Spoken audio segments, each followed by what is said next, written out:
মই আজি একচুৱেলি ফেচবুকত গোটেই কথাখিনি কোৱা কথা আছিল। তথাপিও আপোনালোক মই জানো যে আপোনালোক সাজু হৈ থাকিব আজি কলাইগাঁৱত, কাৰণ কলাইগাঁও মোৰ প্ৰিয়, মানে সাংবাদিক বন্ধুসকলো প্ৰিয়, জেগাটোও প্ৰিয়।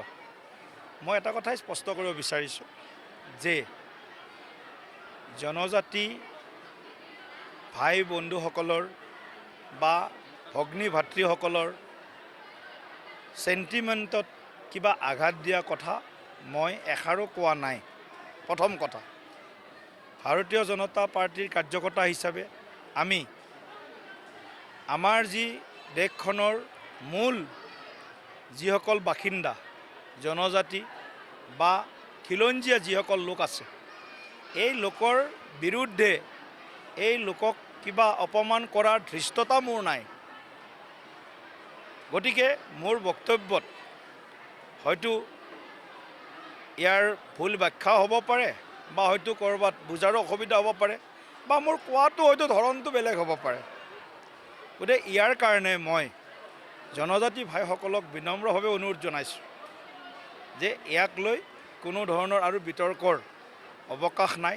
আকৌ মই স্পষ্ট কৰিছোঁ, BTCত বা 6 শিডিউল এৰিয়াত জনজাতিসকলৰ বাবে সংৰক্ষিত যি আইন আছে বা বেল ব্লক আছে, তাত এজনো মানে বাহিৰা লোক যি কোৱা হয়, বাহিৰা লোক মানে ভাৰতৰ খিলঞ্জীয়া মূল আদিবাসীসকল বাদ দি আমি যাৰ বিৰুদ্ধে উচ্ছেদ চলাই আছোঁ, তেনেকুৱা কোনো এজন লোকও যাতে তাত থাকিব নোৱাৰে, তেনেকুৱা এটা কঠোৰ নীতি বা পদক্ষেপ চৰকাৰে লৈছে।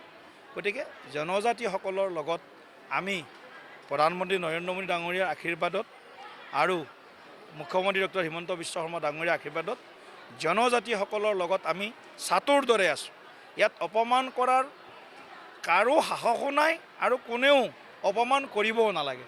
যদি মোৰ বক্তব্যত কাৰোবাৰ হয়তো আঘাত আহিছে, কথাটো কৈছোঁ, বুজাত ভুল হৈ বা হয়তো কোৱাত কিবা কাৰণত ভুল হ'ব পাৰে, গতিকে তাৰ কাৰণে মই সেইসকলৰ ওচৰত মই দুখো ব্যক্ত কৰিছোঁ।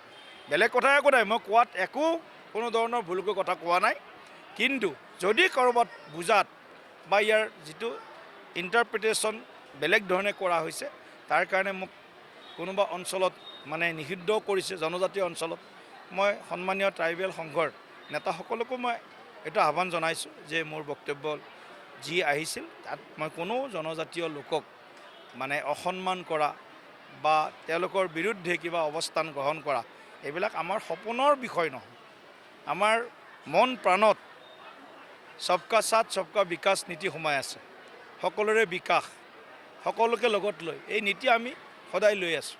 আৰু আটাইতকৈ বেছি ভাৰতবৰ্ষৰ ৰাজধানী দিল্লীত বড়ো ভাইসকল গ'লেও মই তেওঁলোকৰ লগত থাকোঁ, ৰাভা ভাইসকল গ'লেও ময়ে তেওঁলোকৰ লগত থাকোঁ, আমাৰ কাৰ্বি ভাইসকল গ'লে তেওঁলোকৰ লগত ময়ে থাকোঁ, কোচ ৰাজবংশীসকল গ'লে তেওঁলোকৰ লগত বেছিভাগ ময়ে থাকোঁ, শৰণীয়া কছাৰীসকল গ'লে তেওঁলোকৰ লগত ময়ে বেছিভাগ থাকোঁ।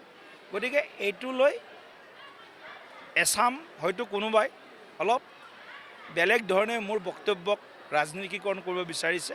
গতিকে মই সকলোকে অনুৰোধ জনাইছোঁ, এই বিতৰ্কৰ আজিৰে পৰা অন্ত পৰক আৰু সকলো জনজাতিৰ যি অধিকাৰ আছে, সকলো জনগোষ্ঠীৰ যি অধিকাৰ আছে, আমি সকলোৰে সমবিকাশ সমমৰ্যাদা, আকৌ ক'ম মই, সকলোৰে সমবিকাশ আৰু সমমৰ্যাদাৰ কাৰণে কাম কৰি আছোঁ।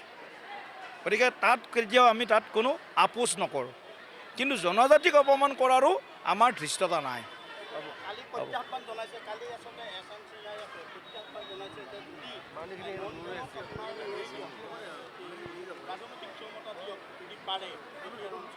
কোন সেনা?